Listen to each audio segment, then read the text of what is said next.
when the Philadelphia 76ers and Miami Heat take the court tomorrow night in Philly. Much more than a first-round playoff series is at stake. The Heat's goal will be to bring the series back to Miami for a Game 6, while the Sixers are looking to complete a gentleman's sweep of the Heat, wrap up the series at home 4-1, and get a chance to recover from what has been a taxing series for both teams. For the long term, though, the first 4 games of this series have already proven one thing: the Heat's roster is fatally flawed and in need of some serious revamping if Miami is to compete for an NBA title anytime soon. Even a few tweaks here and there won't make the Heat, as currently constructed, anything but what it has proven to be the past couple of seasons, a glorified .500 team.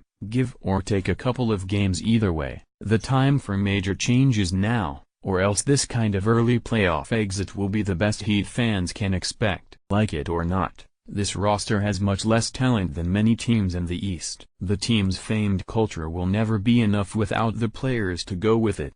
Sure, this Heat team has been a pleasure to watch. They fight hard, leave it all on the court, and, for the most part, play a kind of game fans can comfortably label Miami Heat basketball. Each player has his merit in a vacuum, but as the Philadelphia series has shown, too much is missing, with little cap relief on the way and few assets at its disposal to make a big change. The Heat cannot compete in 2019 and onward without a total teardown. How will Miami compete moving forward with Hassan Whiteside, who has barely been playable this season, making as much as the Pelicans' Anthony Davis? How does the Heat get better with Tyler Johnson making nearly as much as Kyrie Irving in 2019? Can the Heat keep together a roster full of role players making $11 million to $12 million a season while other teams continue to add younger, cheaper talent to their already better rosters? Think about this for a moment. Miami is locked into this current roster, one that found its ceiling at 6th place in the East in large part thanks to the miracle homecoming of Dwayne Wade, for at least the next 2 seasons. Meanwhile, this will be the worst roster that a trio of teams in the East, Boston, Philadelphia, and Toronto, will field over the next few seasons. Boston and Philly both have an embarrassment of riches at their disposal to better themselves this offseason. The Sixers can add a max contract player and a lottery pick to their roster while losing almost nothing if J.J. Redick returns on a fairer, longer contract. Ben Simmons and Joel Embiid aren't going anywhere. The Heat haven't had an answer for them. So how will they miraculously find one in 2019 or 2020? Boston will get Gordon Hayward and Irving back next season to play on a roster that has already taken those stars' absence as an opportunity to prove it's just fine without them. Jaylen Brown and Jason Tatum look like legit stars in their own right. The Celtics also have a bucket full of first-round picks as well as past first-round picks they have stashed in Europe on the come-up. The Raptors will be a problem for some time as currently assembled and will only get better as their stars enter their prime and more players are added to complement them. They aren't going away.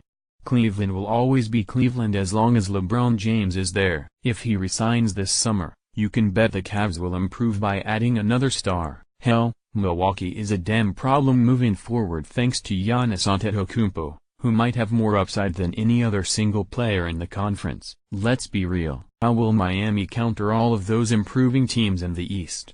Where are the means to leapfrog them? What can the Heat realistically get back in a trade for Whiteside? Will it take adding Justice Winslow or Josh Richardson to a deal to gain anything of importance in return?